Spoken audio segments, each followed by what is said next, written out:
संख्यांच्या एकक स्थानी दिलेल्या संख्येच्या एकक स्थानी असणारी संख्या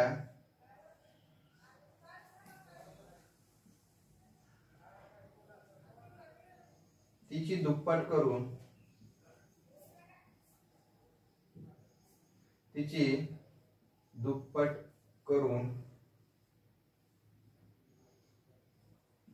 उरलेल्या संख्येतून ती वजा करावी।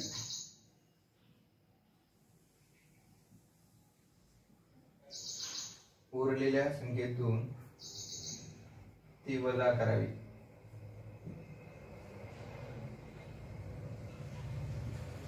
व आलेल्या उत्तरास जर 7 ने पूर्ण भाग जात असेल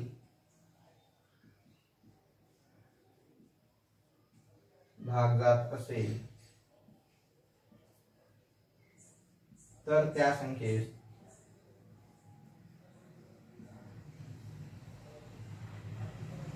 सात ने पूर्ण भाग जातो।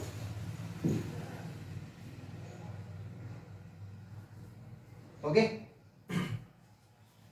बघा वजा केल्याच्या नंतरही पुन्हा एक महत्त्वाचा नियम आहे त्या ठिकाणी। वजा केल्यानंतर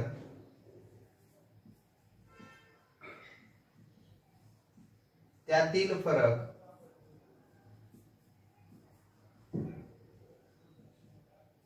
शून्य किंवा 7 च्या पटीत असावा, म्हणजे त्या संख्येला भाग जाईल। ओके, असा। आता या ठिकाणी तुम्हाला जी दिलेली माहिती आहे ती काय सांगते की दिलेली जी संख्या आहे ती कशी असावी, 7 च्या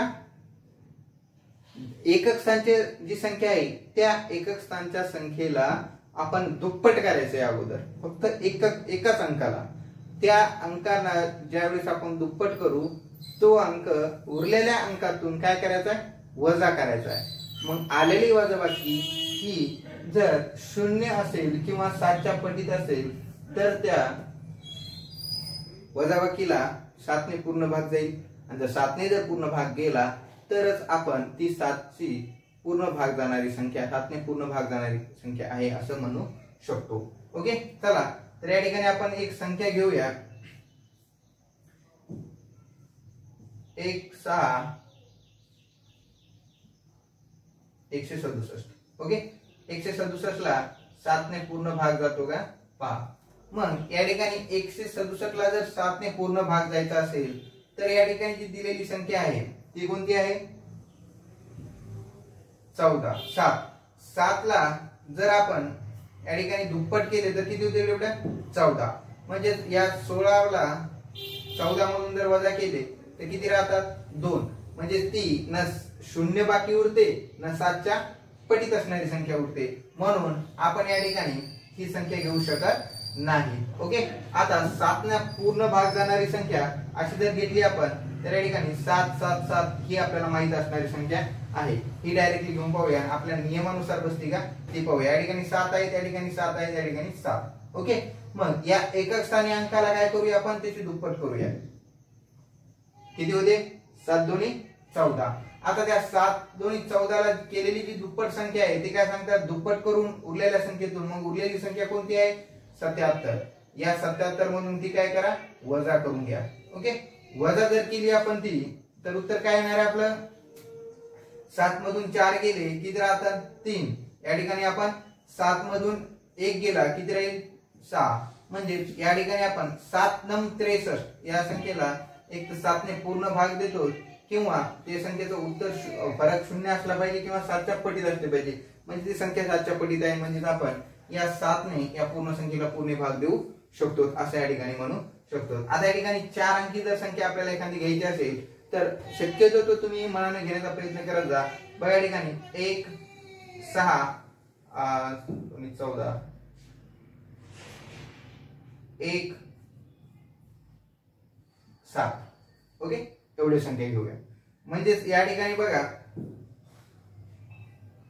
दिलेली 4 अंकी संख्या आहे 1 16 1 6 1 7. आता या 7 ची आपल्याला दुप्पट करायची. किती होतील बेटा? 14 होतील. किती होतील? 14. आता या ठिकाणी 161 राहिलेली संख्या आहे. उरलेली संख्या किती आहे? 161. त्यातून वजा करायची आपल्याला 14. त्यातून वजा किती करायची? 14. 14 वजा जर केली आपण, हे वजाचं चिन्ह आहे मित्रांनो. 161 मधून 14 जर वजा केले तर किती उरतील रे बेटा? बघा 161 - 14 उभी करून घ्या. या ठिकाणी कॅरी घ्यावा लागेल. या ठिकाणी 11 मधून 4 गेले. किती राहतील बेटा? 11 मधून 4 गेले 7 राहतील. किती? 7. या ठिकाणी किती होतील? 5. 5 मधून 4 गेले, 1 गेला 4. या ठिकाणी किती राहील? 1. म्हणजे 147 ला जर आपण 7 ने म्हणजे त्या पटीमध्ये असणारे म्हणजे 7 ने पूर्ण भाग गेला तर असं म्हणू की या 4 अंकी संख्येला आपण पूर्ण भाग देऊ शकतो. बघा या ठिकाणी 147/7, 7 2 14, 7 1 7 म्हणजे आपण पूर्ण भाग देऊ शकतो. म्हणजे याही संख्येला पूर्ण भाग देऊ शकतो. त्यांचा जो दिलेले जे नियम आहे किंवा कसोटी आहे ती सविस्तर पाठांतर करा. त्यावर आधारित मग तुम्हाला ज्यावेळेस एक्झाम्पल येईल त्या पद्धतीचं त्यावेळेस फक्त एकक स्थानची दुप्पट करा आणि त्यातून ती उरलेल्या संख्येतून वजा करून घ्या. ओके, चला तर 8 ची कसोटी पाहूया. 8 ची कसोटी व 4 ची कसोटी जवळपास मिळती जुळतीच आहे. तुम्हाला जर 4 ची कसोटी समजली असेल तर 8 ची कसोटी समजायला जास्त वेळ लागणार नाही. 8 ची कसोटी सांगते दिलेली संख्या तील एकक, दशक व शतक स्थानच्या अंकापासून जी संख्या तयार होते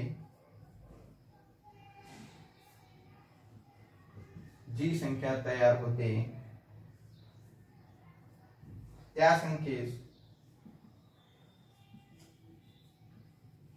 जर 8 ने पूर्ण भाग गेल्यास 8 ने पूर्ण भाग गेल्यास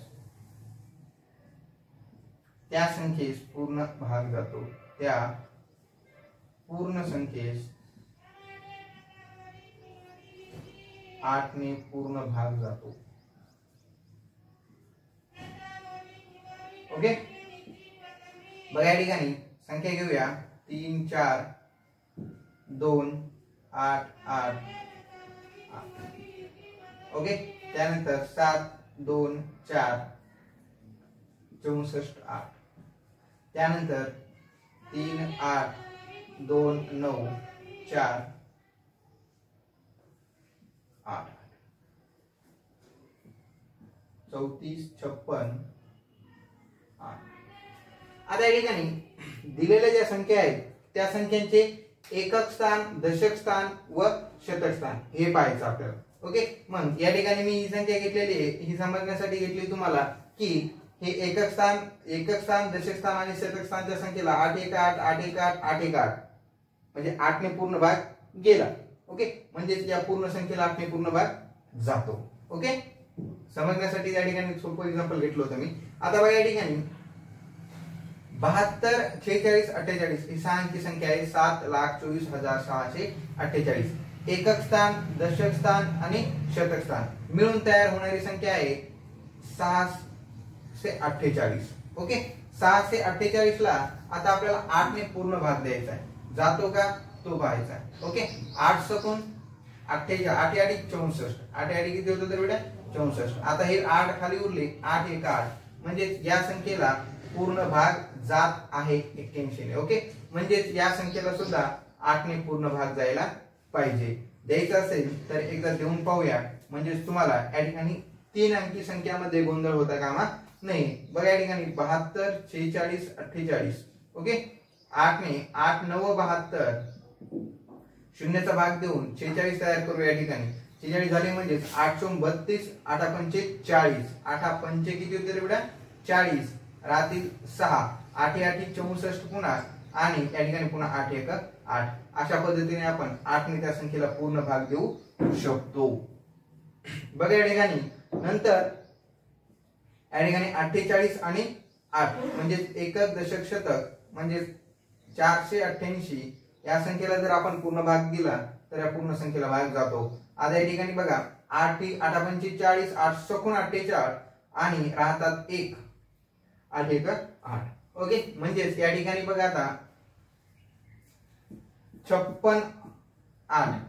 ओके, 8 7 56, 8 1 8 म्हणजे या संख्येला सुद्धा पूर्ण भाग जातो. म्हणजेच या ठिकाणी तुम्हाला 8 ची टेस्ट प्रोबॅबिलिटी कशा पद्धतीने काम करते ते ठिकाणी तुम्हाला समजलं असेल. पुन्हा एक लक्षात ठेवा, या अगोदर मी तुम्हाला सांगितलं की 8 व 4 ह्या टेस्ट डिझोबिलिटी ज्या आहेत त्या दोन्ही जवळपास सारख्या आहेत.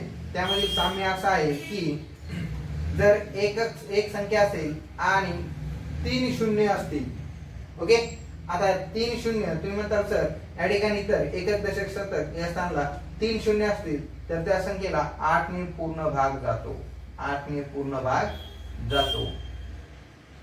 त्याच पद्धतीने जर 2 शून्य असतील तर त्या संख्येला 4 ने पूर्ण भाग जातो.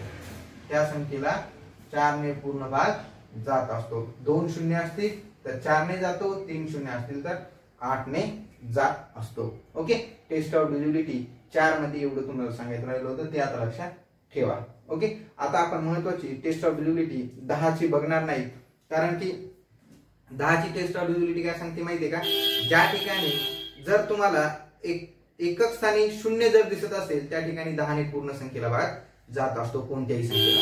10 ची टेस्ट ऑफ डिझिबिलिटी लिहून आपल्याला वेळ वाया घालायचा नाहीये. डायरेक्ट तुम्हाला आता 11 ची टेस्ट ऑफ डिझिबिलिटी काय म्हणते पहा. 11 ची कसोटी सांगते की 11 ची कसोटी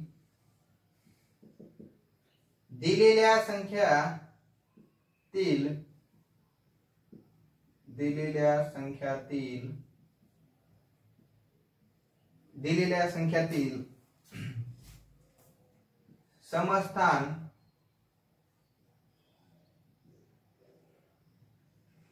व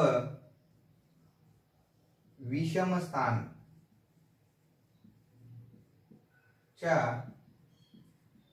अंकाची बेरीज करून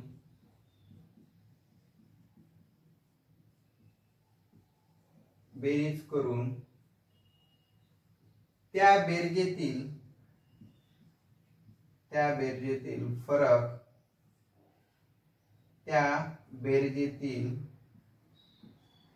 फरक हा 0 किंवा 11 च्या पटीत असावा.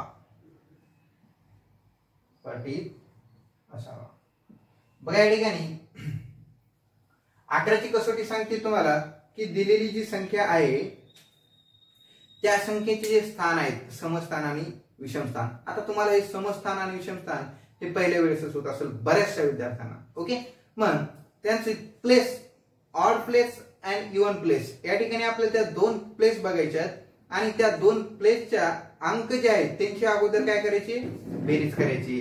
11 ची कसोटी थोडीशी कशी आहे, तुम्हाला इतर कसोटीपेक्षा थोडी वेगळी आहे. ओके, मग ही कसोटी तुम्हाला पाठांतर व्हायला थोडी अवघड जाते, परंतु पाठांतर केल्यास अवघड काय नाहीये. या ठिकाणी समस्थान समजून घ्यायचंय आणि विषमस्थान समजून घ्यायचंय. समस्थान आणि विषमस्थान हे जर 2 स्थान तुम्हाला समजले, बघा विषम आणि सम हे 2 स्थान जर तुम्हाला समजले तर 11 ची कसोटी समजायला अवघड नाही. त्यातील फरक आपण नेहमी प्रत्येकाचाच काढतोय. फरक त्याचा 7 च्या कसोटीमध्ये पाहिला आपण, त्यानंतर इतर कसोटीमध्ये असतो की फरक हा 0 किंवा 11 च्या पटीत असायला पाहिजे. मग एक आपण या ठिकाणी संख्या घेऊया, त्यावर आपल्याला उदाहरणावरून लवकरात लवकर ही कसोटी कशी आहे ती समजेल. या ठिकाणी बघा 1474 ओके किंवा 13 53 19 21 काही संख्यांना भाग न जाणारही घ्यावं लागतील देखील तुम्हाला समजेल की त्या संख्येला पूर्ण भाग कसा जात नाही. तर 44, 55, 121, 11. आता या ठिकाणी बघा दिलेली संख्या जी आहे त्या संख्याचे समस्थान आणि विषमस्थान कोणते असतात. बघा या ठिकाणी 14, 11 14, 74. ओके, हे 1 आहे पहिलं स्थान, हे 2 दुसरं स्थान, हे 3 तिसरं स्थान आणि हे 4 चौथं स्थान. ओके, त्यांचे ऑर्डर नुसार. ओके, पहिला अंक, दुसरा अंक, तिसरा अंक आणि चौथा अंक. या ठिकाणी एकच दशक शतक मोजत बसायचं नाही, त्याचाही उल्लेखही या ठिकाणी आपल्याला केलेला नाही. म्हणून डायरेक्ट त्याचे ऑर्डर आपण कशा करतो, त्यांचे 1 2 3 नुसारच करतो. ओके, डावीकडून उजवीकडे 1 2 3 4. आता त्याची प्लेस, सम प्लेस कोणते आहेत बघा, दिसणाऱ्या समसंख्यांची. ओके, हा पहिली सम आहे आणि हा दुसरा, हा विषम आहे आणि हा विषम, म्हणजे या विषम विषमची बेरीज करायची आणि या समसमची बेरीज करायची. म्हणजे या अंकांची नाही करायची, दिलेल्या संख्येतील अंकांची करायची. ओके, मग समक बाहेर काढूया. समसंख्येत असणारे अंक कोणते ते पहा. समसंख्यामध्ये 4 आणि 4 यांची बेरीज करायची. विषम संख्यातली बघा 1 आणि 7 यांची बेरीज येणार आहे 8, यांची बेरीज येणार आहे 8. यातील फरक 0 आहे, म्हणजे या संख्येला 11 ने पूर्ण भाग जातो.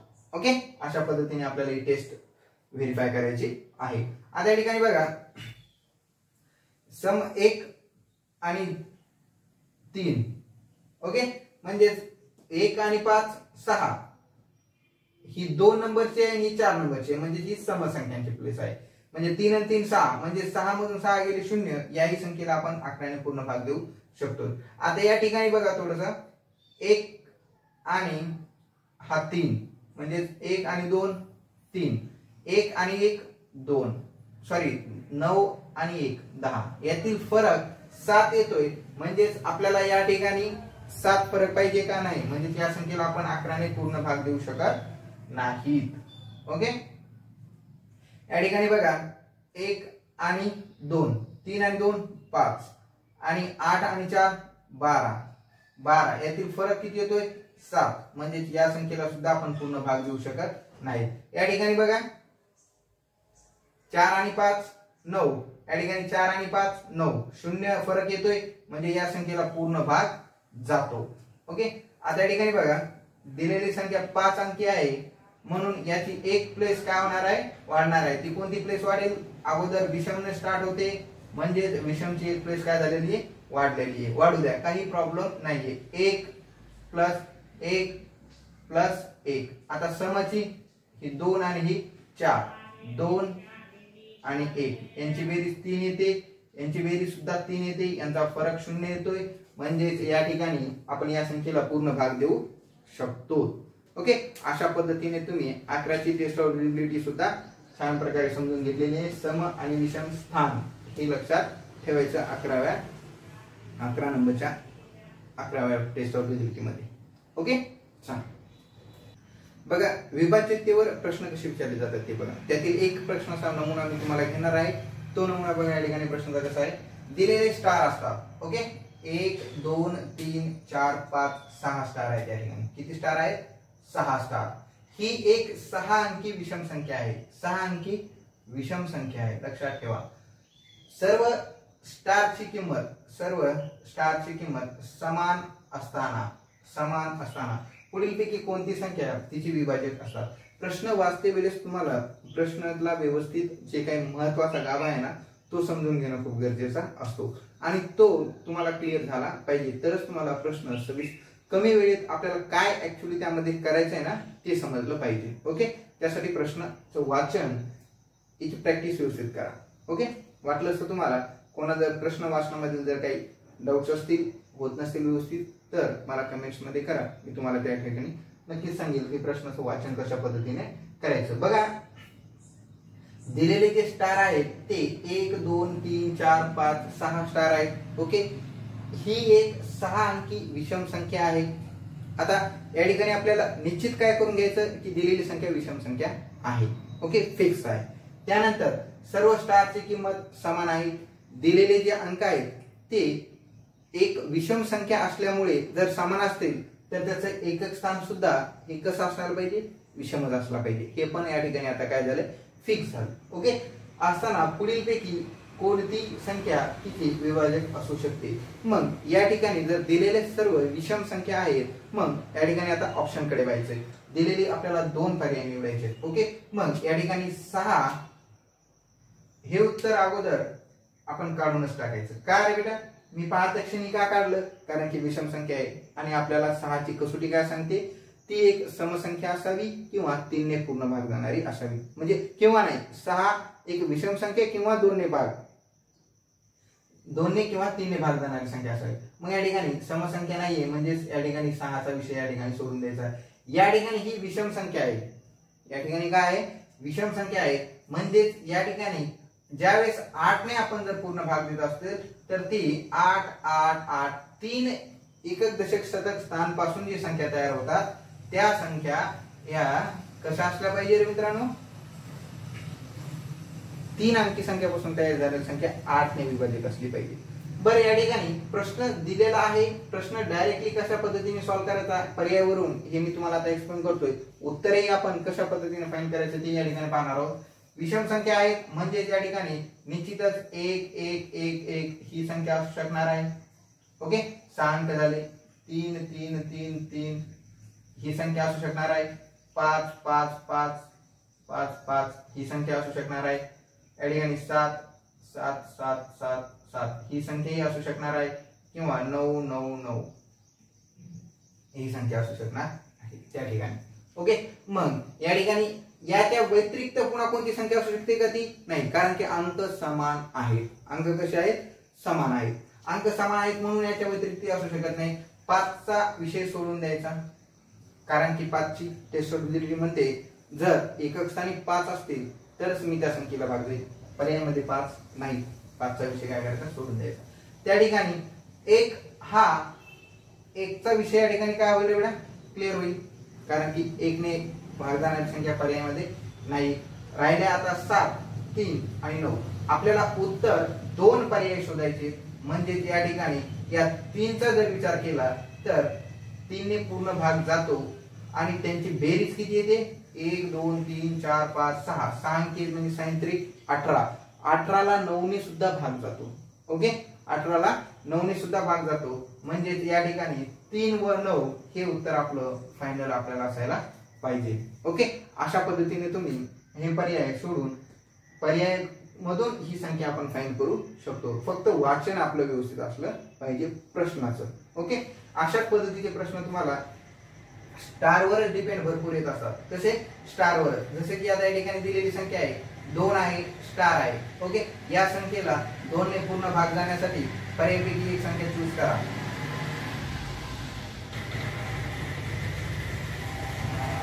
पर्यायापैकी एक संख्या चूज करा, त्या संख्येला 2 ने पूर्ण भाग जाण्यासाठी. तर स्टार ठिकाणी कोणती संख्या येईल, अरे मग 2 ने भाग द्यायचा आहे तर 2 ची टेस्टॅबिलिटी सांगते ती विषम, ती समसंख्या असायला पाहिजे. 5 घेतले, 7 घेतले, 9 घेतले, ती विषम संख्या होणार आहे.